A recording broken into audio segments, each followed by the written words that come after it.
Okay, so this is Jerry Logan, sociology professor. Wanted to talk to you regarding chapter 10, weekly discussion question for chapter 10, which is on global stratification, global inequality. So I just want to kind of go over the contents of the discussion questions. Last week, discussions were very good content. Again, just continue to follow the format. Each question, minimum of 50 words or more for each particular question. Of course, responding to two of your classmates as well. Putting I agree in one or two sentences is not good. Remember, you want to have conversations where you're as if you were in conversation when you're responding to your classmates. So you're also providing them with some valuable information. Also, if you're supporting what they're saying, you agree, depending on the topic. If it's something that you can shed insight on, as you all as independent scholars, future great students in your careers, graduate from college and into your careers as you all go to the next step of your life. So I just want you all to be aware that, of course, this is being an undergraduate level. You will get your associate's degree. You will get your bachelor's degree. If you're going for your master's, doctorate, law degree, MD, whatever educational goals, you will achieve it. So keep that in mind. So part of this discussions again is just to try to help you all have a better understanding of the chapter, being that it's online at this time. So I know once the online is over, I will continue to, have discussions in a classroom setting, but at the same time, just be able to upload for students as well, so that they have ways to communicate. So I'm going to continue always with the discussion questions. So y'all been doing very good with the discussion questions. Make sure you do them on time. Make sure you are responding to two people in order to get the full 25 points for classes in 16 weeks. But if it changes over to 8-week class for any students, it's going to be more points as well.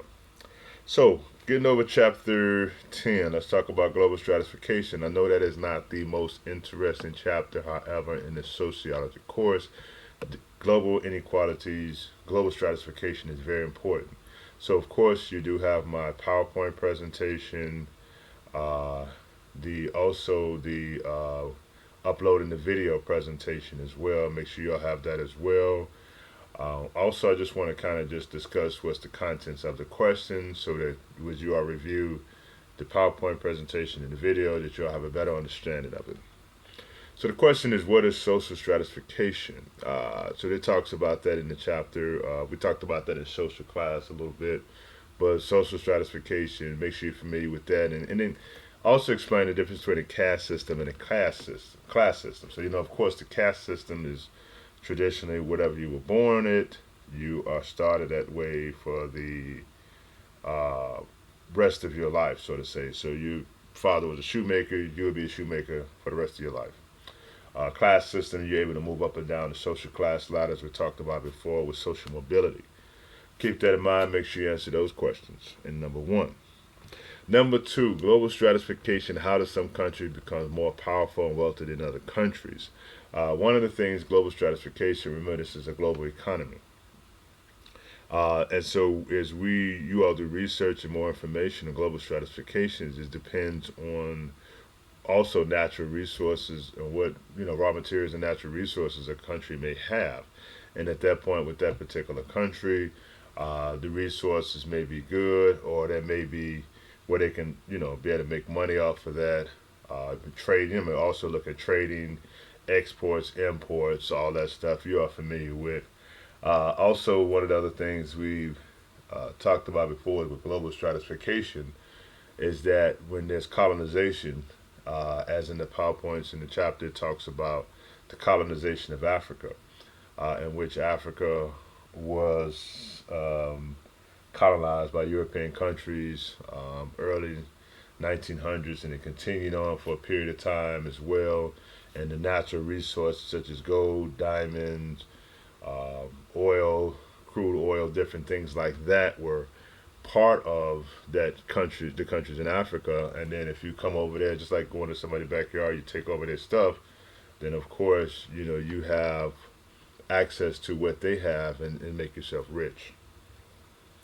So talk about that a little bit more, do more research, and I'm just curious if any other countries that you find out, or how your opinion, how did they become, you know, more some countries become more wealthy than other countries. So the independent scholarly thinking is going on. Number three, what is the difference between Karl Marx and Max Weber's perspective on social stratification?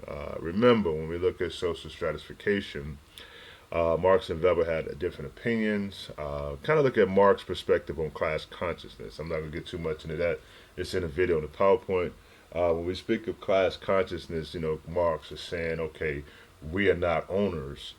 You are the workers. So go back to the class conflict, which he talked about the bourgeoisie and the proletariat. And of course, the proletariat exploited workers, and they're just two classes, and those are natural enemies according to Marx. And the only way is through the revolution for them to have a classless society free of exploitations. So when we look into Karl Marx class consciousness, knowing that workers should all realize their common interests and say, hey, we are workers, we're being exploited, and we have enough power. So therefore, kind of look into the class consciousness, and then also look into Max Weber, property, power, prestige, and talked about that before in my PowerPoint presentations, as also as well as in the video, power, property, prestige, how they go together. And give me your opinion of how Weber 3Ps are not related. So you can have, how property and wealth can give you power and prestige, how power can give you wealth, property, and prestige, how prestige can lead to property and power. So they all go together. Make sure you all review that and give me your answers on that particular that particular question. Number four, I'm good with my theories. I know you're like, man, he got these theories. Yes, my theories are always there. The main three, the functional, symbolic interactions, and the conflict perspective. Of course, I want to know your opinion on global stratification with the three theories. And what are the differences in these three perspectives in regards to global stratification? Remember, the functionalist and conflict theory looks at the macro level, and again, the symbolic interactions look at the smaller level, micro level. So remember, symbolic going to look at how people in different positions of power, how they, perceive themselves. An example was like from a CEO and a janitor. Yes, the CEO has more power, so therefore that CEO is going to be the one who gets to make decisions, and the janitor can't tell the CEO what to do. But they look at it in a smaller level. Remember, the functions look at the larger numbers, larger level, and the conflict perspective talks about how, it's harder for someone to be able to, and I talked about a social class as well, but conflicts perspective talking about how the inequalities that exist. The functions say we should reward these people, and the conflict saying no, this inequality exists. So review that as well. And which of these three sociological theories do you agree or disagree with in regards to their perspectives on global stratification? Just curious which one you think you agree or disagree with. And tell me why. Number five, what is the difference between the coordination, semi-peripheral and the peripheral nations in the PowerPoint presentation and the video? Of course, coordination, the richer nations, semi-peripheral in the middle, and the peripheral nations, and how they work together. Just give me the definition between them and what's the difference between them. I know the semi-peripheral and peripheral is somewhat similar, but at the same time, it's just like a middle class and a lower, lower class. So kind of like it's a little bit different for someone who may be living in middle class and someone living in the lower class, even though it can change at any moment as we go further. So it define and explain, the world system theory, dependency theory, and global stratification. Of course, Wallerstein's world system theory talks about, the coordinations, helping out the semi-peripheral and the peripheral nations, and the peripheral nations in return gives back to the semi-peripheral and to the core nation. So it's not so much, it's more or less like, of course, the richer nation is I'm going to look out for the poor nations, but at the same time, I have an interest in which I'm receiving in something in return, and it may be very difficult for a peripheral nation to move up to a core nation. However, a peripheral nation can move to a semi, and a semi can drop its position down to peripheral nations. So make sure you all answer those questions as well. And remember, what are the similarities in these two perspectives in regards to global stratification? Just curious to see what is your opinion as you look at the similarities in these two perspectives. And definitely you have to mention about the core nations, the semi-peripheral and the peripheral nations when you answer that last questions, and including both of the theories, dependency theory and world system theory. So pretty much just review the questions, review the PowerPoint presentation, review the video.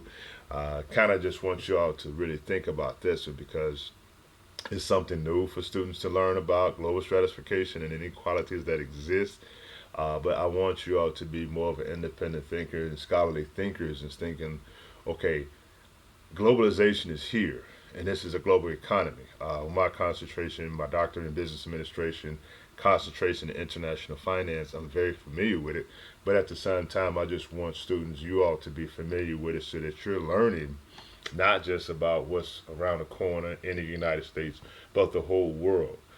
You all will find yourselves in positions where you may be, if you're investing in money, investing in companies, you may be working internationally, and of course traveling internationally. You all going to be doing so great, but open your minds to what's happening in the whole world, and follow channels like sometimes I watch Bloomberg.